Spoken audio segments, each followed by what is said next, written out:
Hello, and welcome to the Mr. 50mm YouTube channel. Today, we are not going to have a look at a Canon 5D. No, no, no. No, no, no, no, no. I want you to transport yourself back to the 17th of September, 2012. At this time, it's only been just a couple days since Nikon introduced the concept of budget full-frame camera, bringing down the bar for full-frame camera prices to around $2,100 US. And then, bam, out of left field, Canon introduces the 6D. It looks like Canon isn't going to let Nikon have this new product category to itself. A category that at this point is only a couple days old. Not only that, the 6D that Canon just announced has an exciting new sensor by Canon. Interesting times. All right, back to the terrible time that is 2025. Sorry. Right, what was the point of that? I think I remember. Yes. For this video, we're gonna look at the Canon 6D. For those of you who don't remember, I did a video on the Nikon D600 all the way back in the past. So if you want to have a look at that review, I'll link to that in the description below and I'll put it on screen somewhere.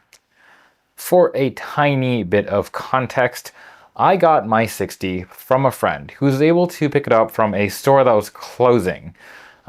They had some progressive sales and my friend thought to ask me if I wanted anything from there.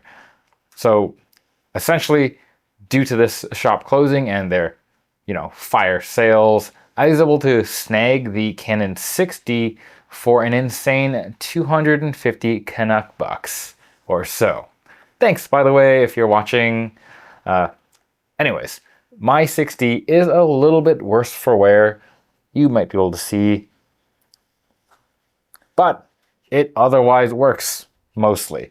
I'll get into the specifics later in this video. Either way, this makes the 6D one of the cheapest full-frame cameras I've ever had the pleasure of buying. With that, let's get into it.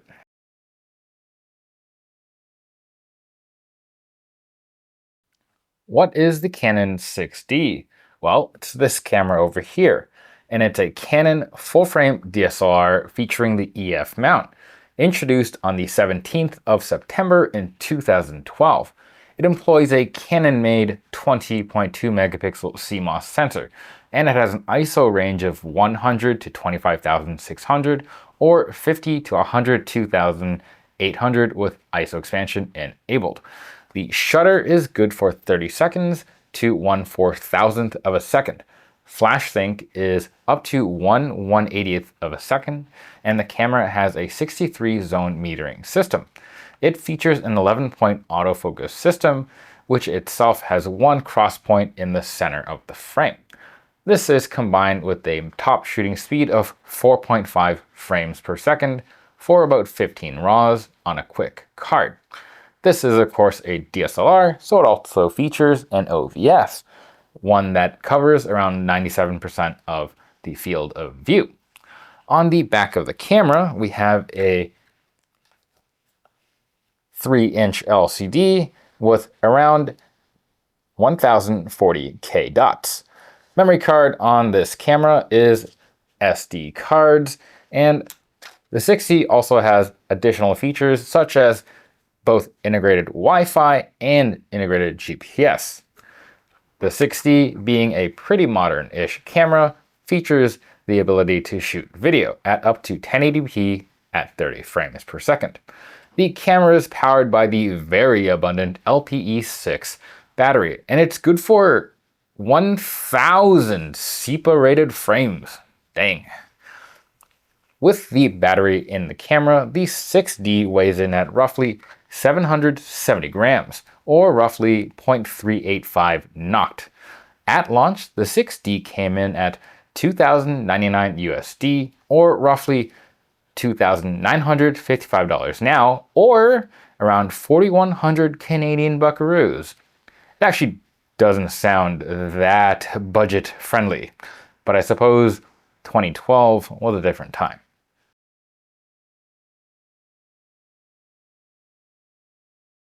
My 6D. Before we get into the meaty potatoes of the review, I want to show you my particular 6D.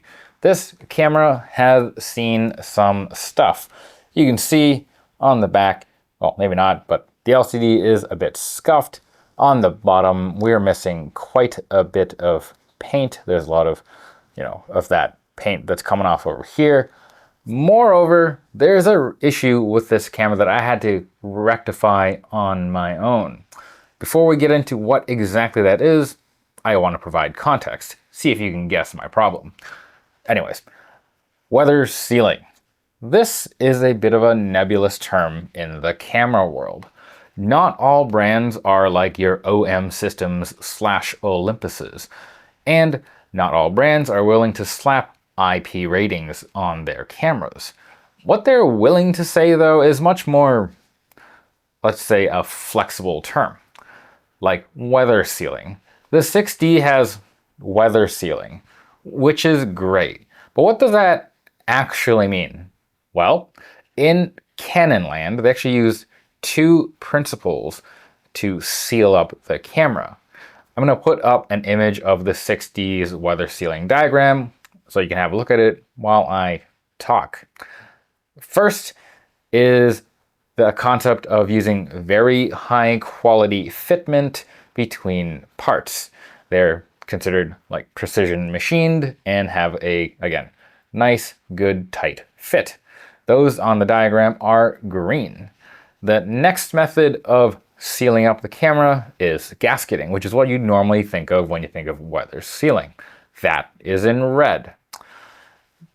By the way, what I'm referencing here for like where I got my info and the diagram is something called EOS magazine, and I'll link to that below if you want to have a look at the source material that I'm using to talk about this concept of weather sealing. The diagram is apparently also courtesy of Canon. Anyways, let's have a look at that 6D diagram again. I'm going to put it up beside the Canon 5D diagram. And do you notice anything? There's one area that the 6D lacks sealing. If you have a look, all the buttons on the camera, this stuff here, these, they tend to have weather seals, except for one place. Here. This multi-function or multi-way controller thingy, it does not have a weather seal. That being said, the outer command dial part of this multi-function controller does have a seal, but the pad and the button, zilch. I bring this up because it seems like there are more than a couple cases of this causing problems. Either water or some sort of fluid getting in underneath there and wrecking things in general. Anyways, mine for the most part was working pretty good when I got it, but I let it sit for a little while and at any rate something changed. The next time I went to go pick it up, I realized I could not go down, so it made navigating things a bit difficult. Right also had some problems, but in general, it was not working properly. I could still navigate the menu using the command dials and stuff, but it's not a great experience. But fear not, my fellow camera people. This is not the end of the 6D, as it turns out, because one nice thing about this button being not properly sealed is that it's actually really easy to get at and fix up. There are a few guides around on how to actually do it, but you only really need to partially take apart the camera. And really, you only need a tiny flathead screwdriver to pop this thing open to get access at the critical bits that have gone sideways. So I'll post a link to the instructions I found to do this, but in essence, I popped this out and there are 4 domed buttons there that you can clean up. And once you do that, generally the camera is good to go. Again, there's going to be a link in the description below on how to do this without a full disassembly, and have a look at some of the comments in the link as well, as there are additional tips for particularly stubborn control pads. Hopefully this helps someone. It helped me.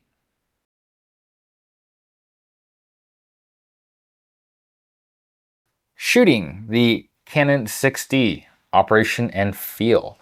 Does it feel like it's a budget camera? The Canon 6D is, as I mentioned, Canon's first budget full-frame camera. But what does that actually mean? Well, it means that they tweaked the formula a bit for their full-frame format cameras. And for the most part, I think the tweaks that they employed worked out pretty well. But here's the thing. Tweaking perfection can make things worse. Note, I said worse, not bad, because the 6D is the opposite of that. It's good. Let's start with some of that good.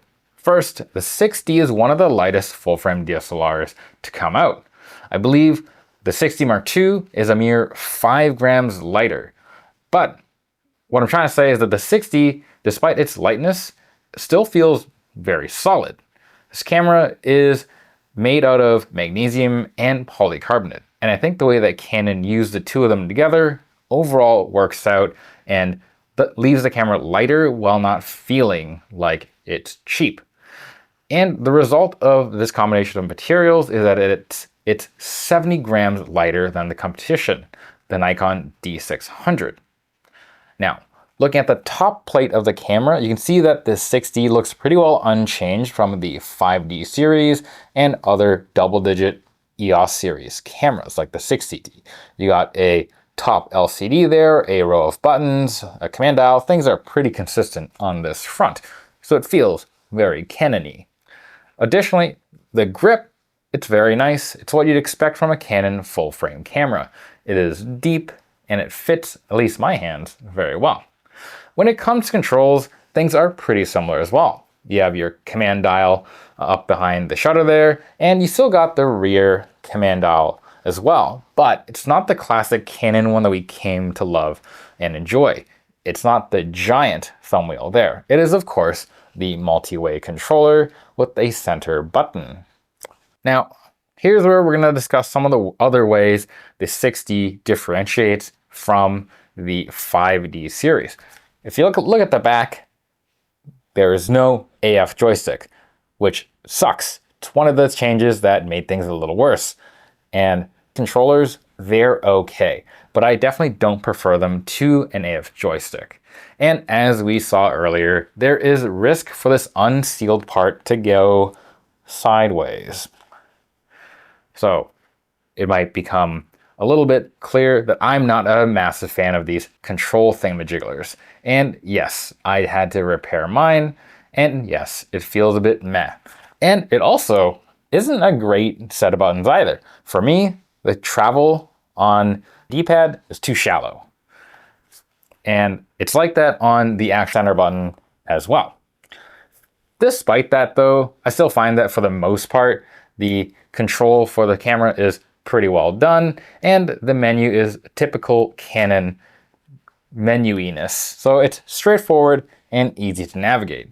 Additionally, since the AF system is a more rudimentary 11-point system and not like the one pulled from the 1DX like on the 5D3, the menus on the 6D are pretty simple and more straightforward than on newer Canon cameras.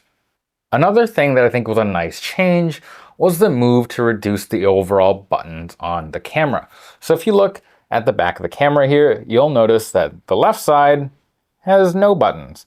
Overall, there are a couple extra buttons on the right side of the camera instead, which means that all of the main controls can be achieved via your right thumb. And I think overall this works out since the 6D is able to become a little bit smaller due to the way that they repositioned the buttons. And I know that the back of the camera now looks a little more busy with buttons just clustered here, but it actually is a nice way to operate the camera. Having things more or less only on my right thumb is something that I actually quickly got used to and enjoy using.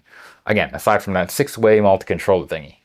One change that, however, was done purely to reduce costs and maybe to separate the product lines a little bit was to reduce the top shutter speed down from 1/8000th of a second that you normally see on the 5D to 1/4000th.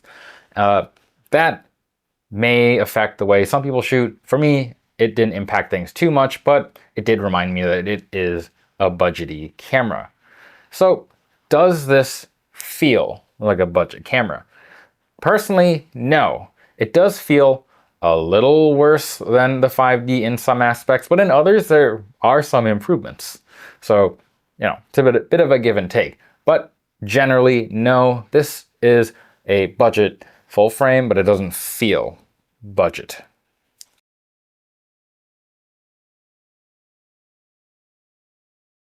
Image quality and autofocus. The 60 is a 20 megapixel camera, and I know it sounds like a bit of a downgrade from, at the time, the norm of the 5D series being like 21, 22 megapixels, or even currently the 24 megapixel sensors. But honestly, the difference between 20 to 24 isn't very noticeable. So from a pure resolution standpoint, I think the 60 is perfectly nice. Something that's a little more noticeable though is the dynamic range and the high ISO noise performance.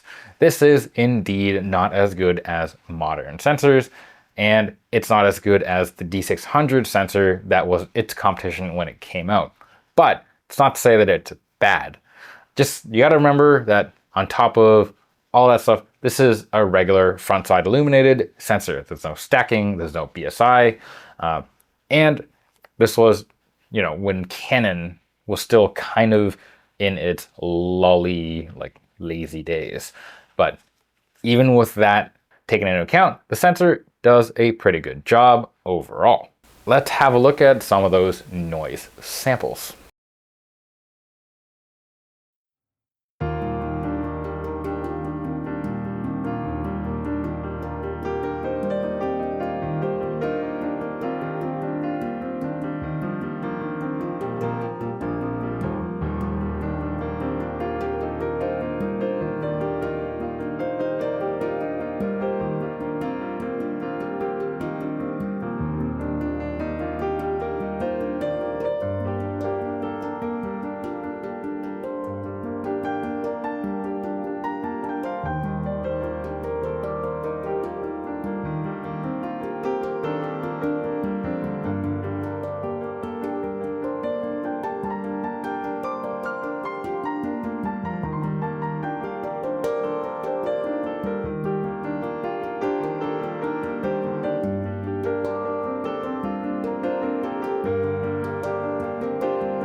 Looking at the samples, I think it's pretty safe to say that the 6D does a pretty solid job with noise.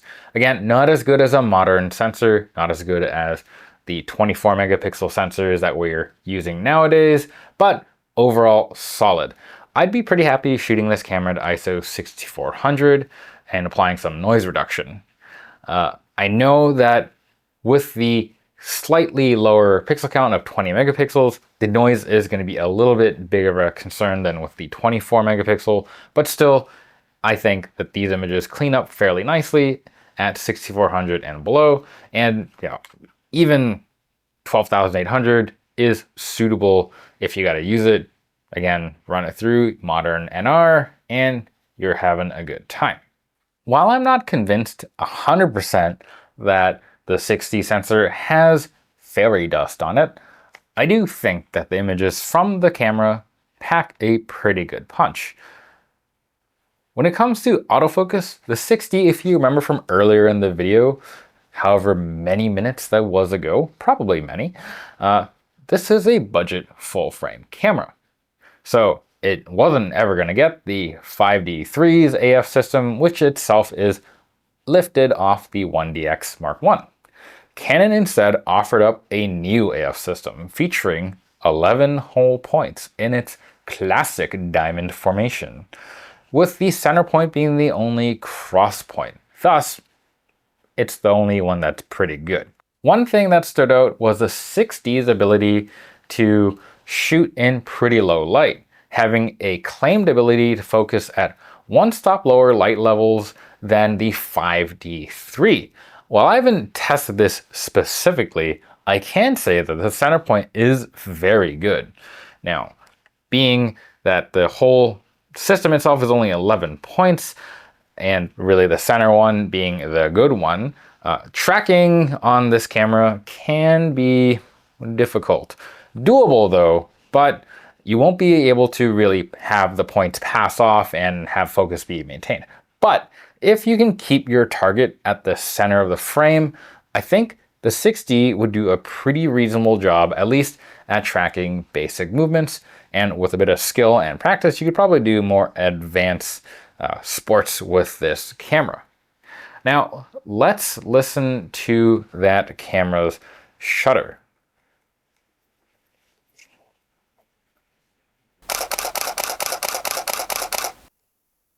That's a nice sound, if I'm honest. I like it more than the 5D SR and the 5D4 shutter. Now, the 6D has something new, well, for Canon at the time, silent shooting, which is actually pretty good. It sounds legitimately like it's just a more quiet version of the regular shooting sound, like the regular shutter sound, but in this mode, your maximum shooting speed does drop to 3 frames per second, so let's listen to that.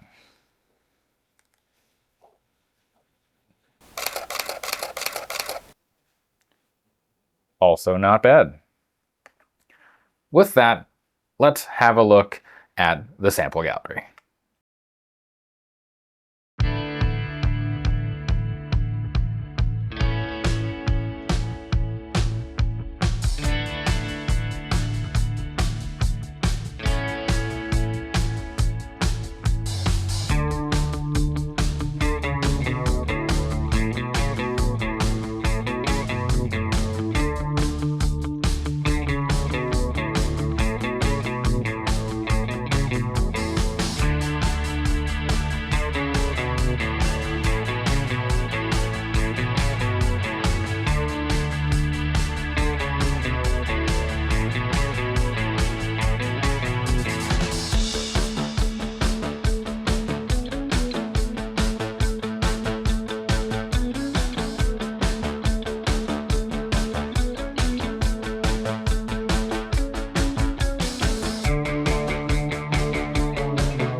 Video mode.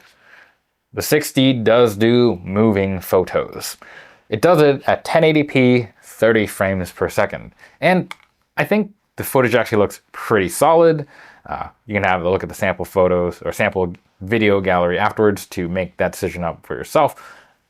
But the 6D features some video-centric things and bafflingly not others. For example, you got yourself a 3.5mm mic jack, but there's no audio jack for those who want to listen for the audio levels. Some other things that it doesn't have that may be off-putting are that it does not have the ability to continuously track subjects in video. Autofocus has to be manually activated using the AF on button when you're in the recording mode, and it's contrast checked only, and that's from 2012, so it ain't great. It also doesn't help that manual focus aids aren't really offered up. You don't have focus peaking, you don't get to punch in while recording, so really you can kind of work around this stuff if you're doing static shots, but otherwise things get a bit dicey. Things can be remedied a bit if you install Magic Lantern, but that's for another video. Let's head into the sample videos.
Recommendation and conclusion. The Canon 60 easily gets recommended. There are a few niggles I had with it, but more than that is the fact that many of my complaints, I think, were more from the fact that I'm really used to the 5D layout. And while, yes, the AF joystick is amazing, the relatively nice, simplified 60 interface and the simple AF system mean that I don't really miss the AF joystick that much. And overall, things are still fairly nice on the 60 when it comes to controls. Now, I do gotta remind everyone, keep an eye out for the multi-way controller if you're looking for a used one, since, as I mentioned, it's essentially got no weather sealing. So if you have a chance before you look into actually buying a 6D, just test it out and thoroughly check out the camera. Or be ready to clean it and you'll probably be fine. I think for a budget full frame, this actually slots in at a camera that I'd recommend above the 5DC, 5D Mark II. I mean, it's got good controls. The weight savings are notable compared to other full frame DSLRs, and while it isn't as light as mirrorless full frame cameras, it's not actually that much far off from some of the bigger mirrorless full frames. Additionally, it carries enough quality of life updates compared to older cameras that things still feel pretty modern. And while the rear LCD panel is fixed in place, it's a solid display. The AF system, while fairly rudimentary, is surprisingly capable at the center point. And more importantly, the system is predictable. You're going to be able to kind of tell or easily adapt to how the AF system works. The only concern that I have to bring up again is that lack of weather sealing. It is, it directly affected me, so I'm going to say it a lot. But again, keep an eye out for that. And for some, the lack of a 1/8000th shutter speed might be a detractor, but for me, I didn't find it a huge issue. I really think the 60 is a well-executed camera. And I think so that it was true in the day when it came out in the name of budget full-frame cameras, but I think in today's world, it works also as a low-cost full-frame camera. And it does something else. It is, I think, a camera that is what a DSLR should be distilled down to, you know, a package that is able to give users a very DSLR experience, if that makes sense. You got an OVF, but you have enough modern touches and modern specs that you don't get bogged down by the camera when you're shooting. Finally, cost. Normally the thing that I talk about first. On eBay and other used camera sites, the 6D routinely sells for around 250, 400 USD. Probably cheaper if you hunt. But for one reason or another, this is about what the 5D Mark II currently sells for. And as an overall package, I think the 6D suits people a bit better than the 5D2.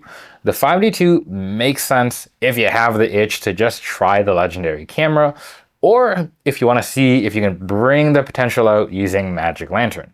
But overall, I found the 6D just to be nicer in general.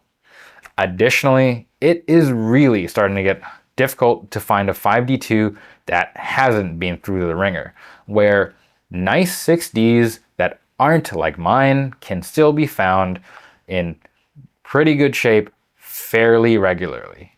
So not only do I think the 6D is generally nicer, it is about the same price and easier to find in better shape than the 5D2. That's all I got for this video. That's all I got for this video. But I do have a couple questions this week, more than normal. Do you think the 6D has some magic in it? Were there some magic in the sample gallery that I had? Have you had, or do you have a 6D? Also, should I check out the 6D Mark II? Or do you think that given my kind of negative experience with the EOS RP, that might be a mistake? Let me know in the comments below. And as always, don't forget to like, comment, and subscribe. Maybe a super thanks if you're into that. Till next time, bye.